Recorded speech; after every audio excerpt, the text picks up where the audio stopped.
This week on Dig Me Out.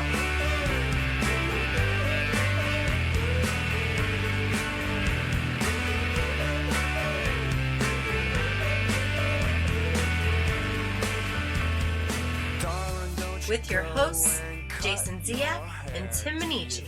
Jay, we're back again with another episode thanks to our Dig Me Out Union on Patreon. You can help us make the next episode happen by joining us at dmounion.com or digmeoutunion.com. Speaking of that union, Jay, we have a union member joining us. He's been around for quite some time in our lives, not just a member of the union, Jay, but this relationship goes back this relationship to many decades. It's if you were to look at our lives and all the changes that have happened, at some point we crisscross with this man who I'm speaking of, none other than Jim Copany. Jim. Yep, I'm that annoying gremlin that keeps popping up in your history. I was actually trying to think of like when we would have first met you. I'm guessing it was probably around like 2003. Like probably that would have been when I was booking some of the Columbus bands coming out here. Yeah, headed over to Columbus for like a Done Waiting get together or something along those lines. So we've known each other almost since the 90s. Almost over 2 decades, which it's wild. 20 years, man. Yeah. Wow. Many things have changed. Many things haven't, and that is our love of 90s music. And we're going to get into some on this episode. Last year, we talked about Blur and their self-titled record from 97, I think. But you've been on a ton of roundtables before that, so you're not a stranger to this show. But this year, your pick is up again. And I remember, I think in your email you said you were going to go with maybe Fig Dish. Right. And then I heard the interview and I'm like, oh, Chip got there way ahead of me. Never mind. And you were the second person that changed their mind at the last minute and said, no, I'm not going to do Fig Dish. I'm going to do something else. So twice we almost had a Fig Dish episode before Chip announced the interview episode. But that's okay, because now we have Fig Dish and this other band that you're going to present to us now. Who did you pick for 2024?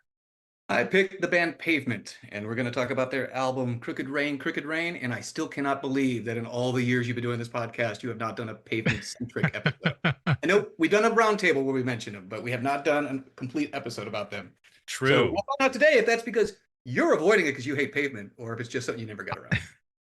Well, in our defense, when we started the show, we were picking episodes, but then we quickly transitioned to letting people pick episodes, and we sort of moved away from that. So it's pretty rare now that we can actually pick an episode to do. We get to pick the Diamond episodes, but we only have selected few to pick from, and we rely on the patrons, and we rely on people like you, and then people who suggest at our website, digmeoutpodcast.com, that go into the polls. And I don't know that Pavement's ever been entered into a poll. I don't think that's ever happened. That's a good question. I think you're right. I think Pavement might be the bar regular that you just don't notice anymore, so you never actually serve them because you just assume that they've been taken care of, kind of thing. It's a good way to put it. So I'll share first. I've heard Pavement. I know Pavement. My first I first remember them from Cut Your Hair, which is on this record, and then I don't remember the album after this, which is Wowie Zowie, when it came out, but I remember the record after that because of the single Stereo that got pushed heavy at college radio when it came out. We got like a CD single for it. And I remember liking that song a lot when it came out, but I didn't go and explore the record when it came out in full. So I've always been like hearing songs by Pavement, but I've never actually, I did many years ago, just like go through all the records when I used to work in a mailroom and I would just sort mail all day. So I would bring my first generation iPod in and fill it up with like 3 albums that I could, load onto it or whatever. And I would gradually listen to just discographies of bands that I had never listened to. Like I tried to get through like, hey, I'm going to listen to all the Deep Purple albums because what the hell? I've never listened to Deep Purple. Man, Oh, yeah. hush. that's that like took a whole week. That took a whole week. Yeah. A lot of mail. Well, yeah, there was a lot of mail. So I did do a Pavement run through sometime in the early or mid 2000s. I don't remember it at all. So I'm glad we're finally getting to this. Jay, what is your history with Pavement, if at all? Similar to yours. I've heard, some of the singles here and there, people playing them at parties, people play them at shows before, house music and stuff. I haven't spent any time with the albums though. Did not have a mailroom job, so I wasn't working my way through discographies. So this is my first time going through a full album. How I got through the Genesis discography as well. All those 70s albums. Oh man. I'm listening to Lamb Lies Down on Broadway while opening mail with, scissors. That's quite an image. Yeah, I know. And other people around me have no idea what I'm listening to. They're just like, ignore Tim. He's the weirdo that listens to music all day. Jim, when did you discover Pavement? When did you get it? Was it right when they put out the first record? Was it a little bit later? I think I probably heard a couple of the early 7-inches that Drag City collected early on, primarily probably through college DJs playing at the bar that I hang out at. And I remember thinking, this is a sonically inscrutable mess of sound. The indie guys have got to get their act together. And then I remember Slanted and Enchanted came out, and I gave that a listen, and I was like, oh, so there are a couple of like hooky songs on here. And then I was dating a woman who was really into Pavement, and she had the Watery Domestic EP, which was way beyond my means in college. Like I was not going to spend $10 on a 4-song EP. That was, you bought CDs that had 18 to 20 songs because that's how you got your money's worth. Right. But she played Watery Domestic for me, and I was like, holy mackerel, this band just made like a quantum leap. And then with Crooked Rain, I think it all started to come together. And in a weird way, I think Pavement might be one of the bands that could be credited with teaching listeners how to hear hooks buried in super lo-fi recordings. There were other bands that were doing it, but I think when you hear something like Crooked Rain, then you listen to like the early stuff that was collected on Slay tracks. You can hear the pop songs in there after you've heard what the band kind of turned them into. In other words, it's almost like watching an evolution of sound from,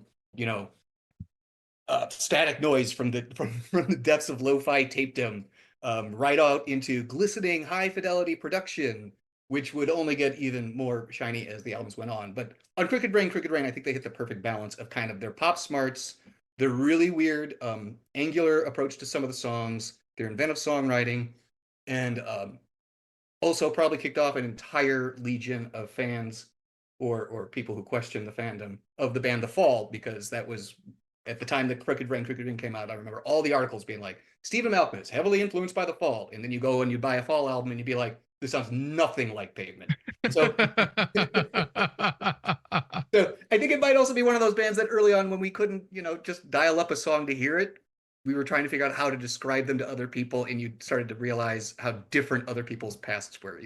In a weird way, it kind of helped me figure out how to decipher some music criticism as well, because I started to realize that people use the things that they are most used to as a tentpole when they're trying to describe something.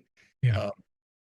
Which, as I went on to my own music criticism, I tried to veer away from that and constantly keep up with what was new and try to constantly figure out how to write about it.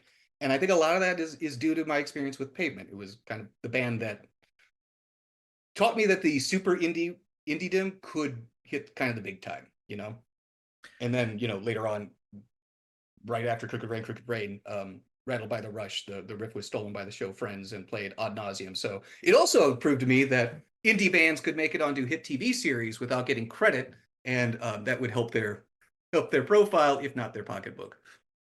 Is there a crossover between, because I don't really know, between Pavement fans and Guided by Voices fans because of the lo-fi aesthetic with pop songwriting, or is it two different worlds?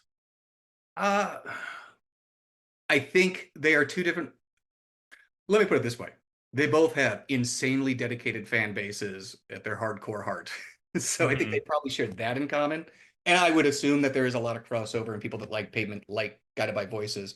But I think the reasons people like each of those bands is maybe a little bit different. You know, Guided by Voices is just nonstop who like pop nugget after pop nugget, whereas Pavement, you know, started off super lo-fi and then started to figure out how to get more complicated, add complexity to the recordings, replicate them on stage. You know, kind of what you would view as the life cycle of the average band, just in a different form, or Got indie it. rock form. Well, for those like myself and Jay who are not super fans, I'm gonna share a little history of Pavement so everybody is aware. History of the band. They formed in 1989 in Stockton, California. Original lineup, and pretty much they've had the same lineup. They've rotated, I guess you'd say, drummers. The original drummer, Gary Young, I think he was a little bit older than the rest of the guys. He was also Gary Young described as a he was hippie. older than the rest of them, and he did a lot of their recording. So that's kind of one reason why they stuck with him. He had his own studio and stuff, and it was actually right in between Slanted, Enchanted, and Crooked Rain. Crooked Rain. It was on the Watery Domestic EP. I think that's the last time Gary played with them, and then they brought in Steve West for Crooked Rain. Crooked Rain. So, and so Stephen Malcolmus, or Malcolmus, is it Malcolmus? Malcolmus. Guitar and vocal. Scott Cannonberg, guitar and vocal. Although Scott also goes by the acronym or the name Spiral Stairs, which he had a band, I guess, that was named Spiral Stairs. So that was sort of his nickname. And then they had Mark Eibold on bass, and I think Bob Nastanovich does it. He's not there right at the beginning, right? Like he joins a little bit later on percussion and vocals. He starts to round out the band's live sound, I think around Slanted and Enchanted. Got it. He's kind of got a little drum kit that he plays on stage. He plays other little percussion stuff, and he's the designated shouter at times. And so, like you mentioned, did some 7 inches with Gary Young, and they started to do some shows, but Gary Young is a bit of a wild child, also an alcoholic, I guess. So he would literally just get up in the middle of songs and run away and left. And that's why they needed a percussionist. That's why they needed Bob Nastanovich, because like there was nobody then playing drums, because he was like, he would do weird things like hand out mashed potatoes to people at the door. Like he was a crazy dude. I believe the term we'd use today is erratic. Erratic, yes. So at some point they're like, dude, Gary, if we're gonna try to do this, we need to have a drummer who's gonna stay on stage. So they actually got a guy named Jason Turner for a period, and it didn't work out. Malcolmus said he was a depressed guy who might assassinate me one day. Apparently they didn't get along. So that didn't work out. Then they brought in, as you mentioned, Steve West. That's 93. He comes in to play drums. And so I guess then so Gary Young is on the debut record, or is it? Yeah. Okay. He plays drums on Slanted and Enchanted in the first EP, and then Westy takes over during Crooked Rain, Crooked Rain. Okay. So, so let's get through the discography here. So Slanted and Enchanted comes out on Matador Records in 1992, April of 92. Sells about 200,000 copies, which is not bad for, an indie band. 1992 on Matador. Then Crooked Rain, the album we're going to talk about, comes out on Matador in 94. That actually gets to 335,000 copies, and it charts in a couple countries like New Zealand and Germany. It makes it to number 121 in the United States. The following year, they released Wowie Zowie. That dipped. That only sold 180,000 copies, but it actually charted better than the previous record. Then they released Brighten the Corners in 1997. That went back up to 200,000 copies. Again, better charting positions. They made it number 70 in the US album chart. and in several countries around the world. And then their final album, Terror Twilight, which was produced by Nigel Godrich, people know from like Radiohead and stuff, producing their records. That was released June of 1999, and it sold 140,000 copies. Again, did fairly well chart-wise. Then they've had a number of EPs, like you've mentioned. They had the Slay Tracks that came out in 89, and Perfect Sound, Demolition Plot J7 1990 on Drag City, followed by next year Perfect Sound Forever 91. The Watery Domestic EP that you mentioned came out in 92. Pacific Trim came out in 1996 on Matador and Big Cat. Shady Lane 1997. Some of these then are like expanded singles, essentially. Spit on a Stranger and Major Leagues, which were songs off the last record or last two records. And the only song to chart of theirs in the US is from this record. Cut Your Hair made its number 10 on the US alternative chart. Nothing else has charted or charted. And then they've also had this weird revival because of a B-side. If you go to I guess it got like picked up on like TikTok or something, where people were playing this song called Harness Your Hopes, which is a B-side to Brighten the Corners. Most of their songs, if you go to like Spotify, they're in like the 8 to 20 million range, like in the top 10. Harness Your Hopes, which is a B-side, has 168 million spins or plays. That just doesn't make sense. But again, it was one of those weird viral things where people kept putting it in their TikTok videos, and people were like, "Oh, what's that song? I like that song," and then it created a whole moment for them. So technically, their most popular song is a B-side.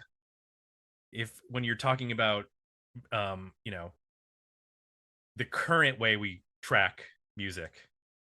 But I'm guessing, and I did this test. I played Cut Your Hair for my wife, and she's like, "Oh yeah, I know that song," and she doesn't know Pavement. You know, same like me. I don't really know any deep cuts on Pavement before this.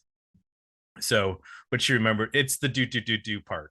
That's everybody remembers that as soon as they hear that. I tried to tell her before, and I could not hit those notes quite as well as Stephen Malkmus.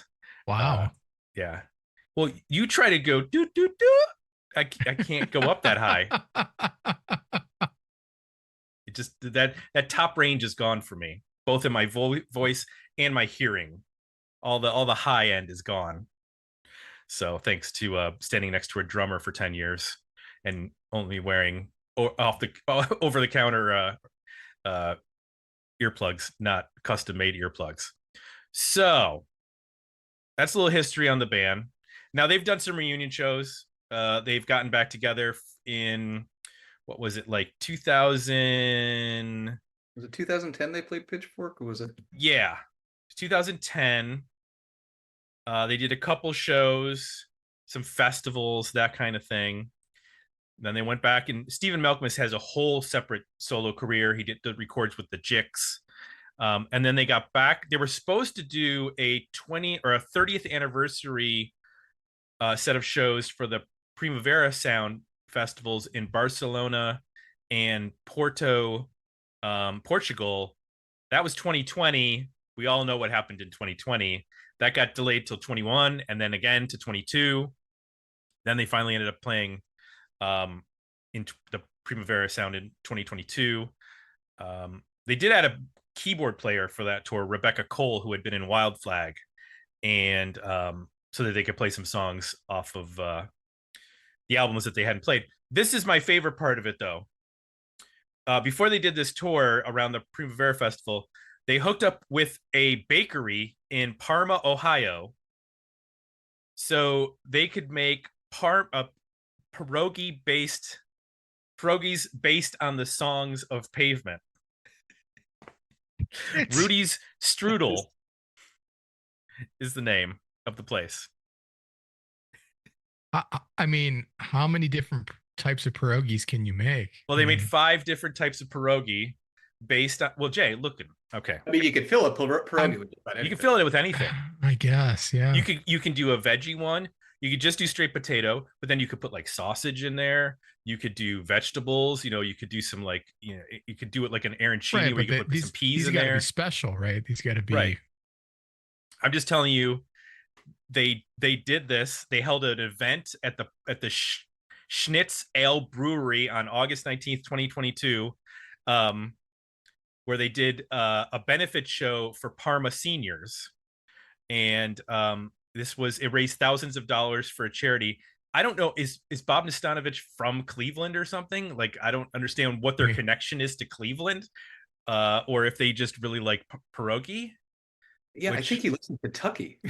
That's okay. I'm not sure, but and then the local high school was trying to get them to play at their football field because in the 1970s they convinced Peter Frampton to come and play at their football field. So they were trying to like redo the thing where you like convince a big artist to come.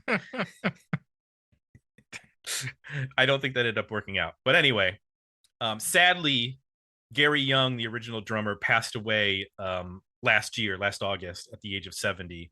And there was actually a documentary called Louder Than You Think that was released at South by Southwest earlier last year. And yeah, so that is the history of Pavement. We got some comments over at our Patreon page. I'll share the poll results at the end of the episode when we give our takes, were the album better EP or decent single. But first, what did people have to say? Well, here we go. Jeremy Men said, this might be my least favorite Pavement album. I'll at least commit to most overrated. I think I can still give it a worthy album, but if there's a Pavement album that will win Tim over, this is not it. Okay, I don't know why you think you can read my mind, but he also said, I will add some controversy by saying Slanted Enchanted is better than Crooked Rain, as Congregation is better than Gentleman by the Afghan Wigs. And I got to say, Jeremy, no. Yeah, that's a provocative statement that over-provokes. Yeah. I like Congregation a lot. It does not supersede Gentleman. I'm sorry. No. Willie Dillon said, I'm a big fan of Pavement, so this is an easy worthy album for me. When I was first getting into Pavement, I think it took me a bit to warm up to this one for whatever reason, but it's pretty great. The production is phenomenal for the oral cavities, as it is on all Pavement albums. Post Slanted and Enchanted, I don't know what else to say.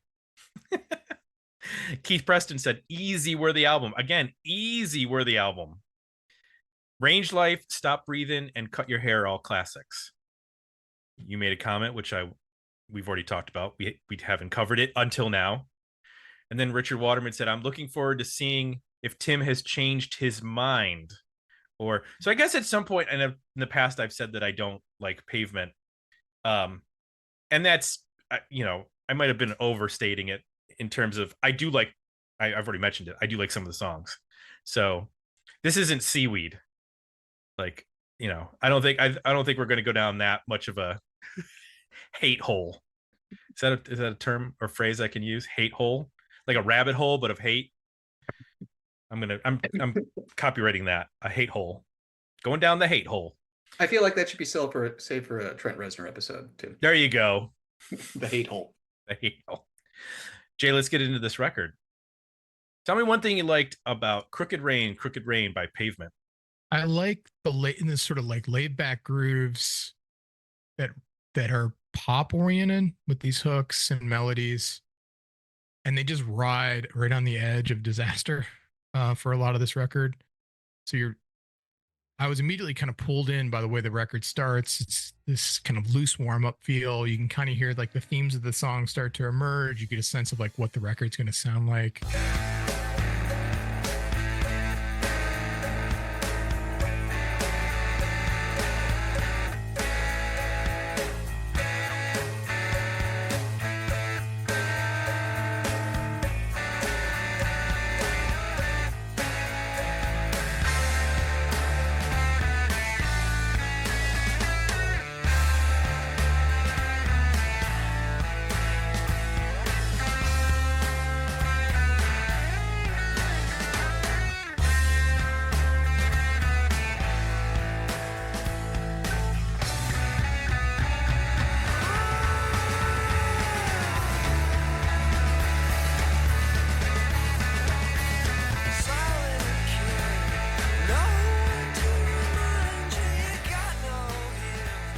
And right away, like when the bass comes in, you're like, okay, we're gonna have a really good like low end to this record that's gonna fill out the sound and sort of like drive you through it. And for the most part, that's the way it played out. Is this big full bass tone locked up with this really dynamic drumming that is kind of locked in pretty tight with the groove, but also doing a lot of fills, pretty active, dynamic, right? So the foundation of the band is very much about that, like setting that mood and that groove, and then letting the melodies come in through the guitars and the vocal. And that's where a lot of, I think, also the dissonance happens, is with those two guitars. I really like how they sort of find a melody, and then the other guitar is playing another part that's similar enough to not be like distracting, but also different enough that it's adding something else. Like the voicings they're using and the way that they're playing the two parts. I think that was a lot of the magic of what's going on here, of how you can kind of walk that edge, and let one guitar all of a sudden get really crisp and deliver a hook, while the other one's kind of in the neighborhood, but but not like right on top of it. I thought that was pretty cool, and worked really well. And then the vocal, I think just the delivery of the vocal works well in that formula too, where it's it knows how to, like, right away. I think there's a very familiar hook the album starts with vocally. It's reminded me of like a 60s pop song or something. You just get establishes right out of the gate that, okay, there's a sensibility here around, like, this kind of cool laid back delivery, sometimes even spoken, that can lock into these really good hooks. The little falsetto part you're talking about, Tim, and cut your hair, like, definitely a sense of how to deliver that, but then also willing to be loose, and almost some of the spoken parts, feel spontaneous, so you can kind of have these structured pop songs that go off the rails either through the guitar stuff or even through the vocal a little bit, or loosen up. So I think that was what was working most for me, is just that, kind of that tightening of like, okay, this is a pop song, to like loosening of like, well, wait, it's getting weird and something's broken here, and then it snap back again. And then happening kind of mostly through the guitars and the vocals, with the really good bass and drum tone, just kind of holding things down, and for the most part bringing some energy, but also not overcomplicating to the point where it's completely experimental. So that's what worked for me. How about you, Tim? Well, getting to listen to this, it's probably the remaster. I know that they've released new versions of a lot of the records, and with better headphones, I'm able to pick out the guitar playing like you, and hear the intricacies, and can hear, one of the things I think that coming to Pavement late for me was, oh, this just sounds like a lot of indie rock, like a lot, and I heard them like, oh, if you like Built to Spill, because there's a lot of like interesting guitar lines and stuff like that. But Built to Still tended to like lean into like the jammy Dinosaur Jr. end of things almost, whereas this is a bit more song oriented.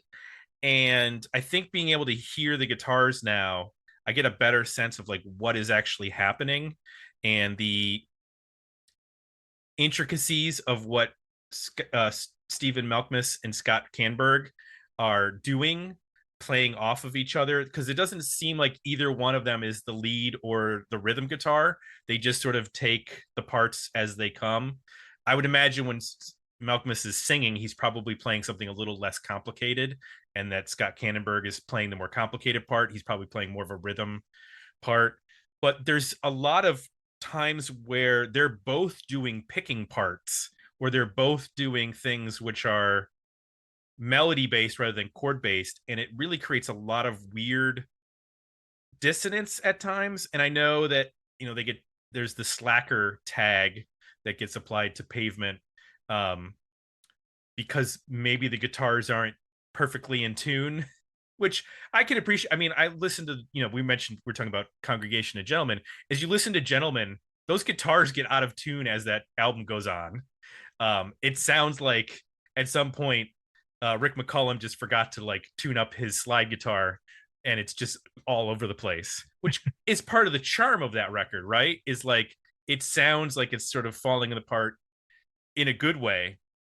And that's what I think coming around to here, is that there's a little bit more thoughtfulness put into, it's not just that like they didn't know what they were doing, it's that this is intentional. It's weird that this is described as lo-fi, because this does not sound lo-fi to me in comparison to what we have reviewed that actually is lo-fi. Like this doesn't sound like Royal Trucks to me, or this doesn't sound like East River Pipe or a bedroom recording. Like this is clearly a little bit beyond that, and it's clearer, and you can hear all the parts you mentioned. Like the bass sounds good, and like in Silence Kid, the opening track, that guitar riff that's sort of carrying it before the vocals start, that's a pretty cool guitar lead that's going on there. And that happens throughout the record, where you get just like really cool guitar sections that are not flashy, so I don't think people probably attribute them to being like a guitar band. They're just an indie rock band, but this is really doing things that, as I would realize, everybody started copying later on. So like a lot of the bands that, like when I started playing in a band in the late 90s and we would go see indie bands, they'd be like noodling around and doing like two guitar players playing arpeggios or doing dissonant stuff, and be like, oh, yeah, I've heard this a million times. Like that's not original. But now I hear it in 1994, and then obviously they were before this in 90 with the previous record. I go, oh, okay, I see where people were getting that from. A lot of those bands, I don't think, had the same songwriting chops that are displayed on this record, because there is quite a few points in the record where the hooks that are sung by Stephen Malkmus are the thing that I come back to. Like, oh, okay, that's like Silence Kid, which I believe is actually it's not supposed to be the name of it. It was Silence Kit. I'm not getting into this argument. Okay. Apparently it was like some sort of a blotch of ink on something, and it got the wrong name. Anyway, it's not important, but basically the first song, like when he sings that Silence Kid, like it's a kind of, it's a low key hook. Like it's not something where I go, oh, that's like a big power pop hook. But as soon as he sings that, I remember it every time, even though it's not like traditional. So I guess in terms of what really worked, it was just getting to hear this better and getting to hear all of the intricacies of the guitars combined with the other instruments and the vocals that really like help me understand what the hell's going on. Because it was a struggle for me. And I think even now when I was listening to it just passively, it just sounded like a lot of noodling. And I was like, what? Why isn't this working for me? And I had to put on the headphones and go, okay, guitar here. I'm hearing them on the two sides. I can hear what's going on. It's making more sense as an active listen and being like locked into what's happening. So Jim, what works for you on this record? Very little on this album doesn't work for me. Kind of one of the reasons I wanted to talk about it was what you just kind of mentioned, which was, they've kind of become the sound of indie rock. It's kind of the generic sound of indie rock. So I can understand why you might go back and listen to it and be like, huh? But to somebody, I saw them a number of times on this tour, again, because my girlfriend had excellent music taste and dragged me to the shows. So I got to experience the band and see this music in a live setting. It was a lot louder. It was a lot more rockin'. And when you're live, as you know, you can't leave everything up to chance and let it be a disaster. So that's what I absolutely understood, that these were finely constructed songs, that a lot of the weird stuff going on in the background was not mistakes, but in fact, the band intentionally trying to craft stuff like that, Right. Or like throwing a theremin on a song, which in 94, I think only John Spencer was the only one who was doing that at that time, and probably created a huge run on the handful of theremins that were still around at the time before they started making new ones. So I definitely understood that they had a lot more going on. Since I was younger at the time, I definitely approached it originally from the noisier, more lo-fi recordings, being like, oh, this just sounds like a band kind of screwing around. And, on one hand, that was great because it brought up the idea that, hey, everybody can do this and you can release 7 inches. And the other hand, as I get older and you start to hear the stuff, you're like, oh, well, the reason this sounded really good is because it was really intentional and the stuff they were doing, it was on purpose. So, like I said, Slanted, Enchanted, then Crooked Rain to me is just the band further focusing their sound. And then, as one of the commenters mentioned, Wowie Zowie is probably the fan favorite and the one that people will say the real Pavement fans turn to as their favorite, which, quite possibly. I just think this is a bigger one on the horizon. And then, after they refine their sound, they blow it up in Wowie Zowie and kind of reconstruct it over the next couple albums too. So to me, this is kind of the distillation of the band, for lack of a better phrase, in their imperial phase. Like, this is when all cylinders are firing, everybody's getting along. The songwriting, to me, is pretty impeccable. There's enough variety in the music that you don't get bored, but it's definitely all coming from the same band. You listen to something like Spiral's Hit the Plane Down, which I'm sure Jay will bring up later as being really annoying, much like Essex Dogs on the Blur album. But you hear something like that and you're like, okay, well, this is definitely kind of a punk rocky indie rock band. And then it's followed up by Fillmore Jive and you're like, oh, it's a 7-minute epic about, kind of goes into long guitar solos, and they're talking about the rockers with their long curly hair. And, obviously I'm going to get into it.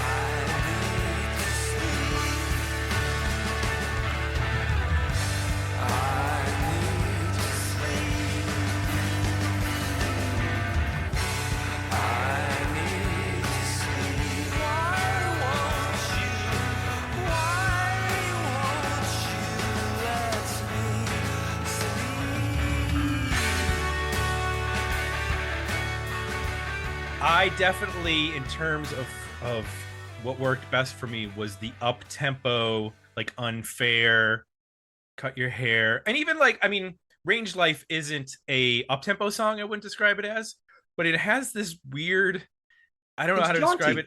It's jaunty, and it almost has like a country-ish vibe.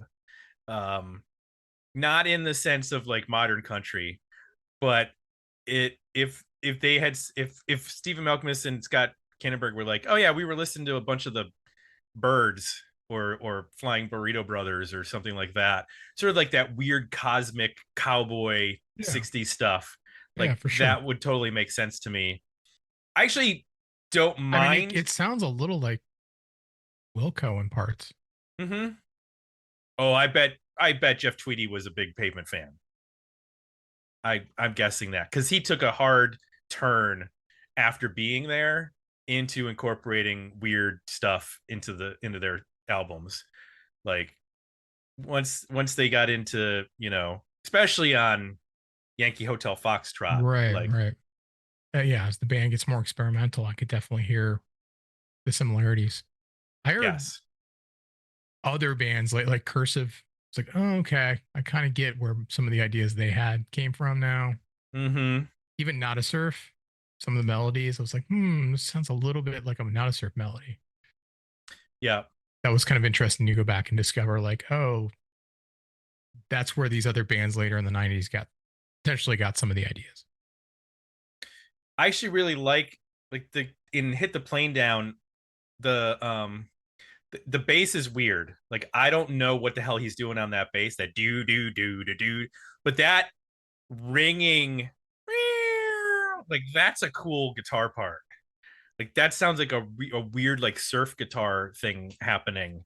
So I do appreciate, like, oddball stuff like that. I'm not a huge Sonic Youth fan, just in terms of, like, I haven't listened to the whole catalog, but I've listened to enough Sonic Youth to go, I like when you do weird dissonant, tune the whole guitar to E and see what happens type of thing. I'm not sure that that's what they were doing on that song, but there's definitely something very bizarre happening on that track.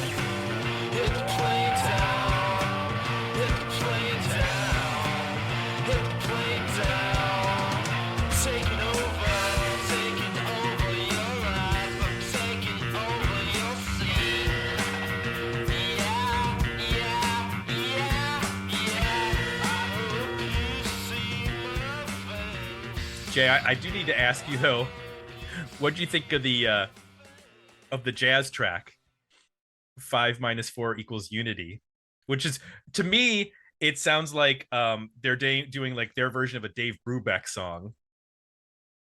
And that's the one with the theremin zipping around in the background. Yeah. Which, if people don't know, Dave Brubeck wrote Take 5, which is like one of the most famous and well-known jazz songs. So I thought it was maybe a nod to that. Yeah, I'll segue this into what doesn't work.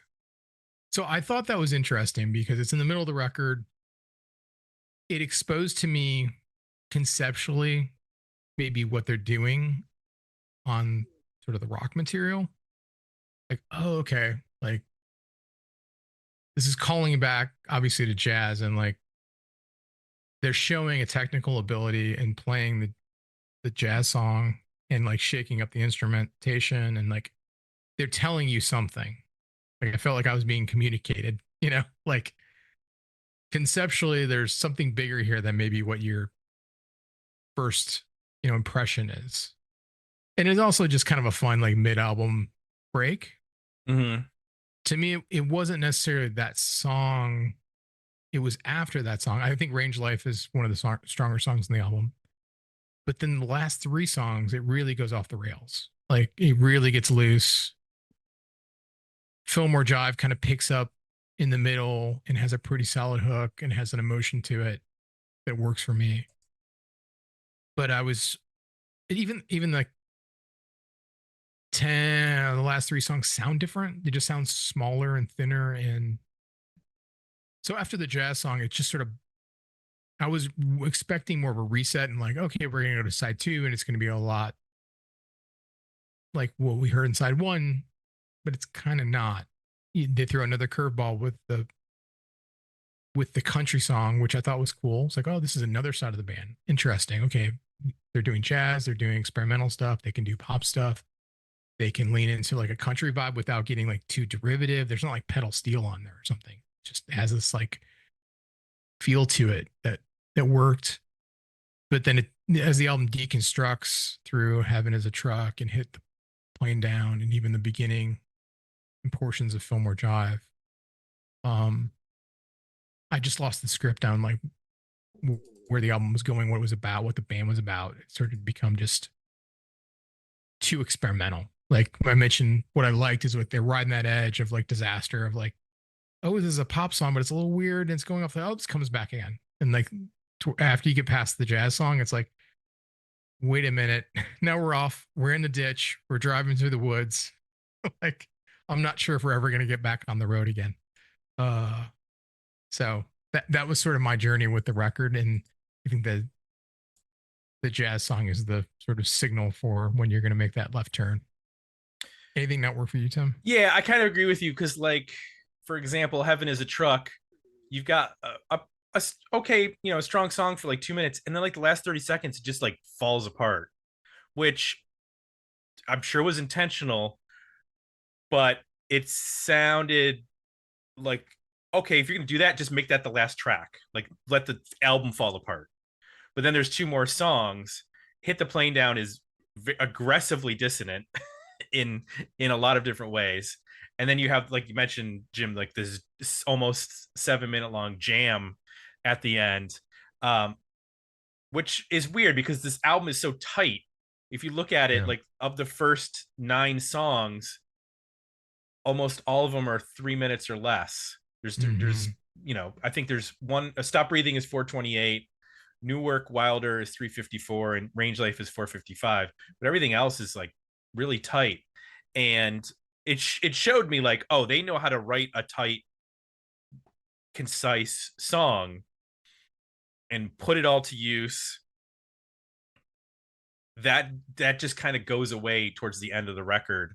And I could see why, Jeremy mentioned in the comments, like, this is not his favorite Pavement record. And when I was just doing research, that came up a lot when I was like reading reviews of people saying, I love Pavement, but Crooked Rain is not my favorite album of theirs. And, whether it's the first album or Wowie Zowie or what have you, it was weird because the the reasons why people didn't like it were so all over the place. Like some people are like, oh, it's too clean sounding and it's too this is they tried to clean everything up, and I'm like, what? Like, I'd like to know what messy is in comparison to this, because there is stuff, but it's an organized mess. I guess you'd say it does remind me of, you know, of a deconstruction of like a jazz song in that respect. And I don't want to apply like, you know, Miles Davis level thinking when it comes to this. They might have just been smoking a lot of pot, thought it was fun to end a song with like a collapsing part.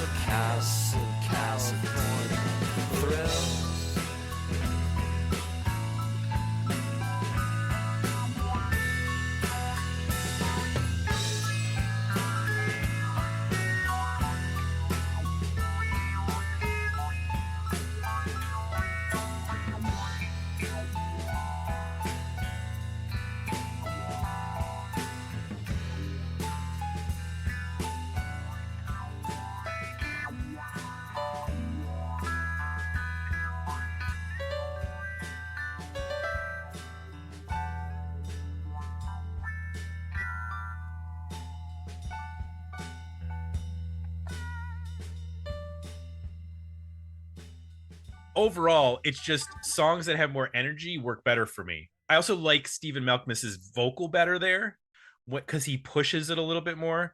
And in the slower songs, he kind of has there's almost like a whine. I don't want to say it's not whiny, but it's I can't even do it how he's doing it. It's just he's got kind of a laconic nasal delivery. Yeah, it's a little too laconic for me. Which I think was always the thing that like kind of turned me off, or not turned me off, but I just went, oh, this is fine, because I didn't feel like I was getting much energy from him as the singer. And part of that is because that's his style, but also it's not meant to be overly energetic. It's meant to be like the lyrics and the intricacies of the two guitar players, and you have a rhythm section that's doing weird things as well often. And somehow they're able to do that in 2.5 minutes and make it catchy. And like you said, they're sort of like hidden. They're hiding the hooks in there and some of these songs where you go, okay, I remember that part. Yeah, we're coming back to it. Okay, I remember this. But it's not something that's instantly hooky and doesn't make it. And I think that's probably the difference with Guided by Voices is like, you know, Robert Pollard wants to write the best Who song possible, or the best Beach Boys, you know, Pet Sounds song, or that in like 2 minutes, and write the most incredible melody, even though his lyrics might be a little weird at times. That's not what they're going for here. This is a little bit headier, I guess you'd say. I think it's beer versus weed is what it comes down to. Robert Pollard is all about the beer, all about the fist pump, and this is much more. This sounds like dudes sitting around smoking a bowl and like coming up with some really gnarly guitar riffs, and it might be a little out of tune, but that's okay. So is there anything that doesn't work for you on the record, Jim? I mean, one of the reasons I kind of wanted to talk about this band was because of the fact that over the years, I think they've sort of turned into a cartoon Cliff Notes version in people's wider memories. Like the majority of people who opine on Pavement probably never saw Pavement the first time around, or came to the band very, very late. And it's missing a lot of stuff that was great about the band, you know, other than the fact that I think that they really did introduce, you know, indie to the mainstream as, oh, this can be pop music, and influence countless bands that followed, so much so that our culture is suffused with the sound of Pavement so much that we can't even tell it's Pavement anymore. But they were also, you know, it was 94, and 95 was when I started my first email newsletter and discovered like internet chat rooms. And I remember the first two I was in that had robust crowds was a Jane's Addiction one and a Pavement one. And the Pavement chat room had music critics who are still working to this day, who were teenagers way back then. And it was a super robust community. It was one of the first times that a lot of people could talk about a relatively obscure band to the mainstream, even though they were getting, you know, coverage and spin and stuff like that. Like this is the mid 90s, you know, the average person had no idea who Pavement was. You know, the cool kids kind of did, And even then, you know, they were playing smaller venues. It wasn't like today when a band of this stature would go out and, you know, fill up massive venues or play massive festivals and kind of get off on that. So it's kind of missing the fact that way back then, Pavement was a working band that, you know, had a pretty rabid fan base that found them, a lot of them online. Like they might be one of the earlier online bands, I think, as far as online fandom goes. Like them and Weezer, were two that definitely had huge active fan bases that kind of helped connect across the nation. And that kind of stuff kind of gets lost. And I think that it all started with this album. I think this is the album that really kind of clinched it for a lot of people. And hearing you guys talk about it is great because I love hearing how other people hear the music, you know? And I think this is a band that could be interpreted a million different ways. I don't really like to push my interpretations on anybody. And again, you could probably tell from the way I talk, I've got so much personal experience with this band over the years. They're so deeply ingrained in me. The curious thing is I have no sense of sentimentality about them. Like I love Pavement that was active in the 90s. You know, I saw Pavement in 2010 and they were fine. They were lovely. But it wasn't the same band from the 90s. And I have no real interest in seeing the new band because, you know, it's the same guys, but they're older. That's not the same vibe, you know, and I'm so glad that younger people can see that, but they're not seeing kind of the energy and the crackling and the weird magic that they could perform in their prime when they were all really vibing on each other and kind of enjoying themselves. And I heard the last tour they were getting along and the shows were much better, but it's still not going to be the same for me. Sure. So I kind of wanted to kind of resurrect what they were like for everybody to kind of remind people. I'm hitting the age where I'm starting to feel like we're losing a sense of history of what things used to be like, and it's kind of getting papered over with more of Cliff's Notes versions of what happened during that time period, and it's condensed down to 60-second sound bites, and then people check it out for 30 seconds at a time on Spotify and move on. And I kind of wanted to remind people that, you know, this band meant a lot more than just being, you know, a spin buzz band or a pitchfork fave. Like they were a lot more potent than people probably would know since they didn't get a chance to see them the first time around. Right. Mm-hmm. And they were on Beavis and Butthead. All that said, the very first time I heard the album, probably didn't hit the plane down. I think that was one that had to grow on me over, you know, 20 years. I mean, that guitar sounds an awful lot like a duck. I'm just saying. And you know, I'm pretty sure that's a Spiral song, and he does some weird stuff, and I love it when he does the weird stuff. But you could definitely tell when one of his songs are kind of poking at the cage and edging into Steven's territory. I mean, the very last thing I'll say, because we're talking about Fillmore Jive. I really think that is a clear indication or an early indication of Malkmus's later move into the jam market with the Jicks and being embraced by that community. A community I view with great suspicion, but I like Stephen Malkmus too, so I gotta side with him on that. But you can definitely hear where some of that early signs of the jamminess that Malkmus would really enjoy playing with, you know, in the aughts and 2015s. Also, didn't he put out like an electronic solo record a couple years ago? I remember that was the same time that Liz Phair did No Fun or Not. Yeah, it's like a 2-punch. I'm joking, but they were on Beavis and Butthead, and I probably saw them. Like that was probably one of the episodes that I saw, and I remember I don't remember if it was Beavis or Butthead, but one of them was like, "Try harder," because they do it. I mean, it's a laid back vibe to some of it, but they did get some mainstream. I mean, they were on like the Tonight Show, and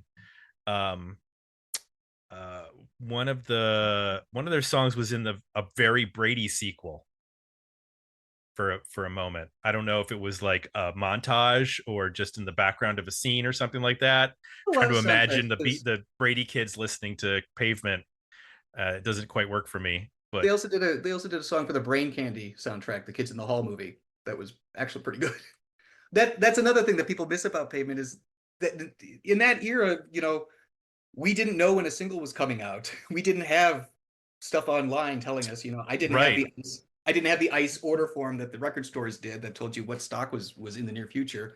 So you'd suddenly see a Pavement single somewhere and it would have 2 or 3 B-sides and you'd be like, oh my God, the B-sides are almost better than anything on the albums. And between that and their sort of like if you look at a lot of their design style at the time, even that album, there's a lot of collage-y kind of stuff and a lot of kind of obtuse, obscure references and phrases that, you know, had a lot of people kind of digging in and being like, oh, can I solve this riddle? And you're like, no, they're just kind of having fun with art. But they still engendered that sort of interest in people that they were like, whatever the band is doing is probably worth paying attention to. And in my personal experience, that mostly bared out, especially during this time period. Do we need to cover the lyrical controversy of Range Life?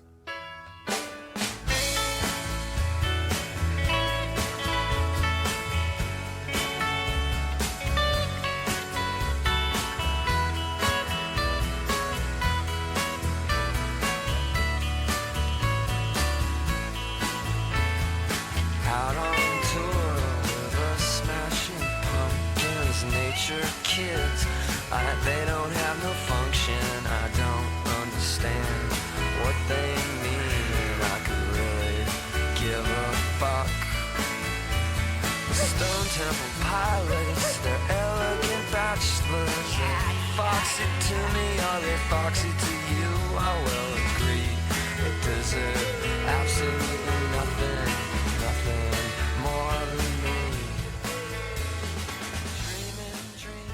Is it, in order to make this a complete discussion about this album, Jane, you know what I'm talking about? Calling out the bands. Yeah. I didn't know what to make of it. So Stephen Malkmus says it was just joking around.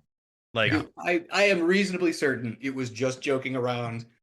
But slagging the Smashing Pumpkins and Stone Temple Pilots, I still have a feeling Stone Temple Pilots didn't mind, but Billy Corgan being Billy Corgan could not take the jab in good couldn't take it in good nature, and definitely caused some issues between the bands in the future. so supposedly he did not, well, he didn't like it, but supposedly he got them kicked off of Lollapalooza in 94. So originally it was supposed to be Nirvana, Smashing Pumpkins, Beastie Boys, Pavement. Obviously Nirvana was not going to take part in that because Kurt Cobain died the year before. So then Smashing Pumpkins became like essentially the headliner with the Beastie Boys.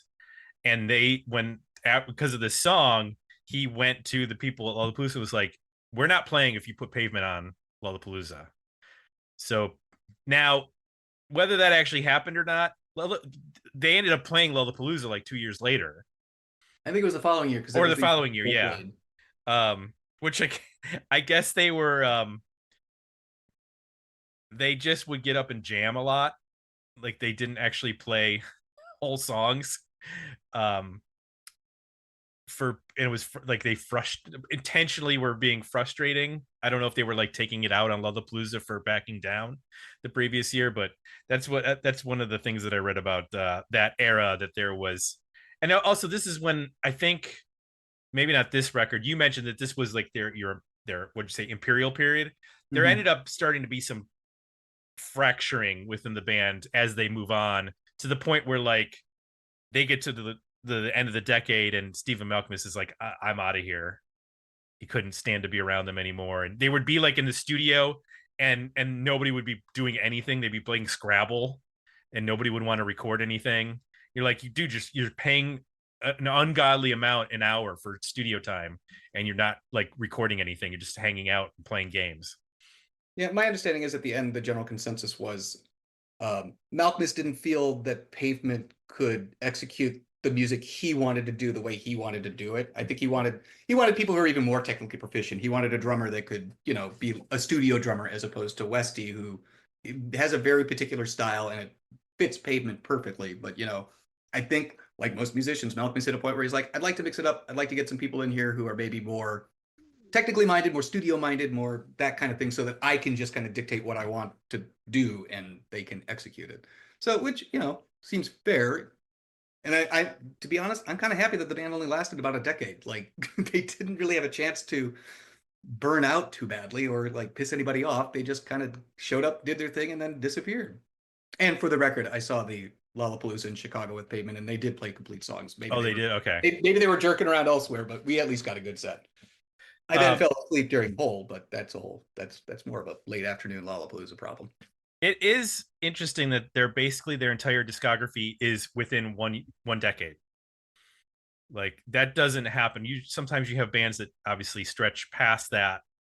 I mean, 92 to 99 are all their albums. They have 5 albums. So essentially every other year you're getting a Pavement record, and then it was done. And then you don't.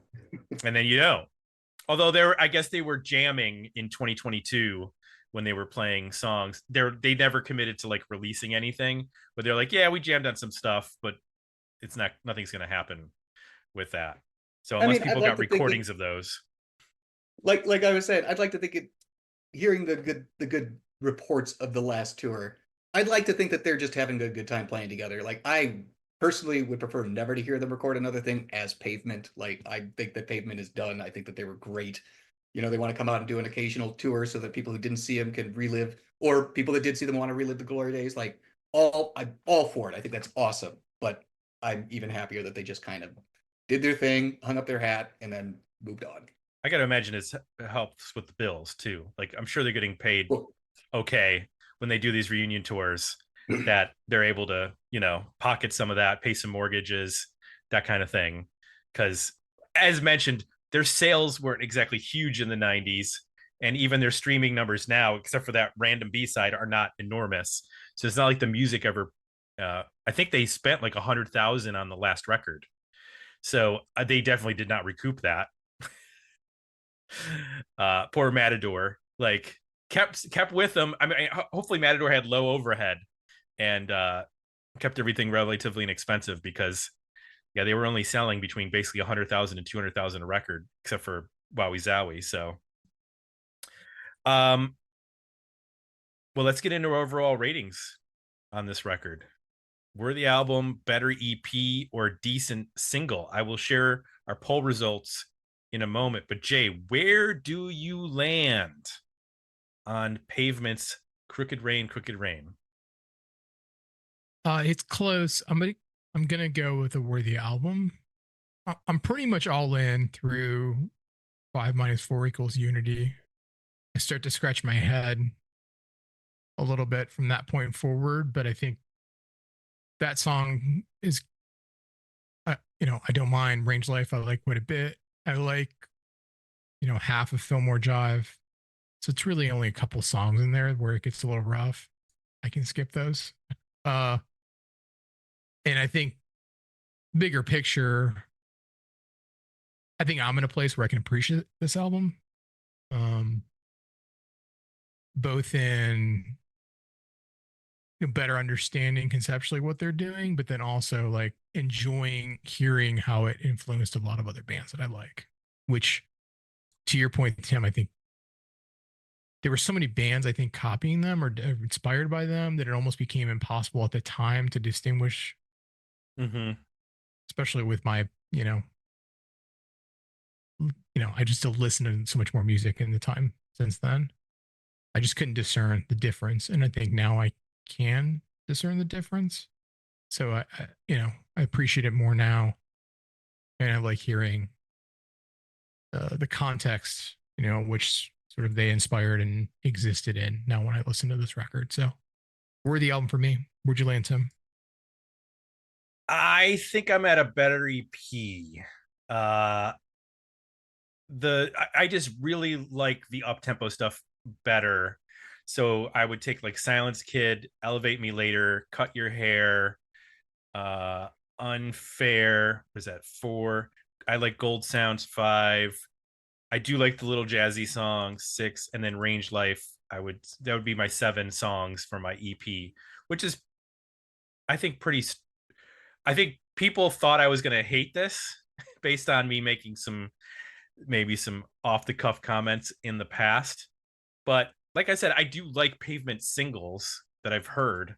I just never really got to spend time as in depth as I did with this record. So getting to do so, it definitely changed my opinion somewhat. I probably should go and listen to the other records as well to see where, because like I said, I like Stereo off of, that's not Terror Twilight, is it? What is that record? Oh, Bright in the Corners. Bright in the Corners. I probably should like listen to Bright in the Corners because I like that song a lot. I think there's another single off of that record that I liked. And I can't remember what it was called. I'll check real quick. What was the name of the other single? Or maybe there was another song. Was it Shady Lane? Maybe was the other. Yeah. Mm-hmm.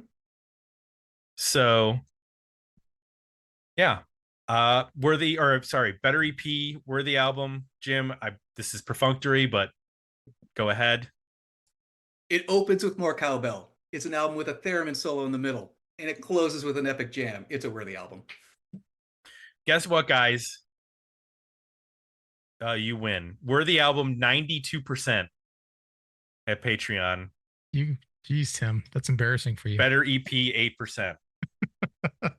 So it's like a Russian election. I'm gonna get some. I'm gonna get a recount. I don't know if that's accurate. No, it's accurate based on the comments. Everybody said we're the album in the comments, so I'm not surprised at all. I'm the outlier. I understand. You know what? But You hey, might dig to? I don't know if it's on Spotify, but when they reissued Slanted Enchanted, I think they call it Lux and Redux or something. But the second disc that comes with it, if it's on Spotify, is actually a live show at Brixton Academy, I think in '93 or '92, and it's pretty rocking. It might be the key for you to kind of get Pavement as a live band, which might help you dig them more. It's a lot more straight ahead rocking, upbeat, but it's the same time period. It's just hearing them play live might make a slight difference. Just a suggestion. Okay. I'll take a look at that. I don't know if that's I'm looking at Spotify now to see what's oh yeah, I see it. Okay. I might have to give that a listen. And I have to say the production of this record helped me a lot. Like sampling Slanted and Enchanted, like that's rough for me. Just sonically, this felt much more accessible. And I could crank it and like kind of get into the tones and really like I led with, get into the bass sound. And when I listened to the earlier record, I was not quite getting there. So that's one of the things I think for me that helped lock it into place and make sense. What is Be the Hook? It says it was released in 2022 as a single. Was that a new song? Or was that a song off of a deluxe edition of something? So I can't find it. Would have. I must have. I'll have to look. I was one of the dummies that picked up that box set of all the vinyl on 7 inches, even though I already owned everything. But I guess Be the Hook is the one that I don't own, and I wonder if it is on the box set. Oh yeah, maybe it was like a single that they released from a box set or something like that. I noticed that there's an EP in 2022 called Spit on a Stranger. Yeah, that Spit on a Stranger is the single from their last album, their final album. Oh, it's also on the re-release of Terror Twilight. Okay. I was like, wait a minute, was there a new song? But no. No, it was recorded in 1999, just not released until the deluxe reissue in 2022. Got it. Okay. Yeah, I see what you're saying. And so are those, I see that there are some live albums like Live Europaturnin. I wonder if that's not outside of bootlegs. That's why I was happy when they put that Brixton show on Slanted and Enchanted that I was telling you about, because it was a bootleg for 20 years and it was the only live recording I had of Pavement that was really good. Oh, it's from 98. Never mind. I thought it was maybe they re-released it in 2009 or something. Because there's a version 2 that's in 2009. Okay. Understood. Well, Jim, you have filled the pavement hole that existed within this podcast. Slowly but surely, we are filling as many holes as possible. We've done it. I mean, we've gotten Pearl Jam. Finally, we've gotten to Hootie and the Blowfish. We've gotten to. We haven't gotten the Smashing Pumpkins yet. Speaking of Smashing Pumpkins on this episode, really? Nope. Haven't talked about Smashing Pumpkins or anything really related to Smashing Pumpkins. Like we haven't done a Stone Temple Pilots album, but we did Scott Weiland's solo album. We did the talk show record. So they're tangentially connected to Stone Temple Pilots. And we talked about Jerry Cantrell's solo record, even though we haven't talked about Alice in Chains. So maybe you'll have to suggest some pumpkins next time, or somebody else. Well, we might get to Melancholy, right? It's a Diamond album. Oh, that's right. Are you ready to sit down with a double record? Our last time in selection, we had a quick turn. It was like 2 days. We had to get ready. And for a moment, I briefly considered, it's like, I don't know that I can absorb that and have meaningful thoughts in 2 days. It's going to take longer than that. No, so we did easier. A 40-minute punk record. It was much easier to digest. I was like, I think I can do Green Day in 2 days. Which I also like pretty much remembered from the back from when it came out. I'm guessing I'm going to revisit Melancholy Infinite Sadness and be like, what the hell is half this stuff? I know. I barely remember. It's been a long time. Yeah. I mean, I remember the singles, but that second disc has a lot of bullshit. That's when you start to get like into the idea that maybe Bill Corgan needed an outside, like a legitimate outside producer to go, no. He's just working with guys that won't say no to him. Every thought you have isn't great. Just think about the fact that they could have just been releasing really good albums over, year after year after year. Because then they did that. That could have been 2 records if they had. And then they released the Machina after Machina. Then they had that like double disc of Machina outtakes, which were better in some respects than what they actually put on the record. And they didn't even officially release it. It was like an internet thing that people found. And and they have so many B-sides and stuff that 90s could have been their decade. Pumpkins hate hole. Come back to us. Well, spiraling. I am spiraling. We're talking Pavement. Yes, we are. If you'd like to be like Jim and suggest a record for this podcast, you can go to dmounion.com or digmeoutunion.com. You join, you get access to these polls that we talk about, not just for the albums, but also our monthly tournament polls and our 80s metal polls, which are part of our new 80s metal podcast this year. Every other week, we drop a new 80s metal podcast. We just had Riot, which I played some of that Riot album for my wife and daughter. So I was like, do you want to hear what a speed metal band cocaine sounds like? Yeah. Do you want to hear what a speed metal band sounds like with a funk horn section? This is, and it's songs about murderers and I don't know. It's insane. Why did I not pick that album to talk about? Seriously. Who knew you could get Tower of Power to play on a speed metal album? That's just wild. You also get access to our Discord, where we talk about things like this and tours that are happening and new releases. And I just posted today, there's a Willie Nelson just put out a really great cover of Do You Realize by the Flaming Lips that only Willie Nelson could do. So I think he's got a new record coming out with some covers on it. And also, it's where you can read the box newsletter, which you can sign up for at our Substack. The box newsletter comes out every weekend, actually, with a release calendar of new 80s, 90s, and aughts relevant music, books, documentaries, movies, etc. Jay has been checking out the new series, Nothing But a Good Time, based on the book that came out. What was it, 2 years ago? I think that book came out. And yeah, it was a couple years ago. Yeah. And they turned it into a series, and it's okay based on Jay's. Don't spoil my review. Yeah. Well, that's all I'm still working. I got another episode. Done solidly sideways. Yes. Apple Podcasts is where you go if you want to leave positive feedback. Jim, do you have anything to plug? Are you writing someplace that people can go check out, or? Yeah, you can always find my stuff at tankboy.us is my personal stuff, and then thirdcoastreview.com. I write up music there every once in a while. I do show previews and reviews. All right. I think I do. For Jay, I'm Tim. We're out, and we'll be back next week with another episode of Digby Out.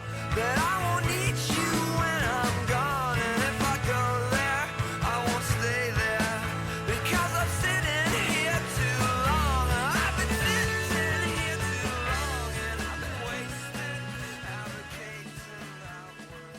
All right. I will count us in. In 3, 2, 1. Jay, we're back again. Wait a minute. What the fuck am I doing? Neither of you said, "Hey, your mic sounds shitty." I didn't notice. You didn't notice? No. I didn't have my mic plugged in. The fuck is going on here, dumbass? You don't even have it on the desk? Nope. I'm just sitting here. There you go. There we go. Is my bass back? Do I have bass now? There you go. You sound Okay. better. All right. Jesus. What was I?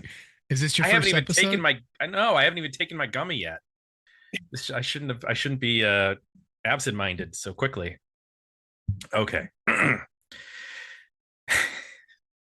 In 3, 2, 1.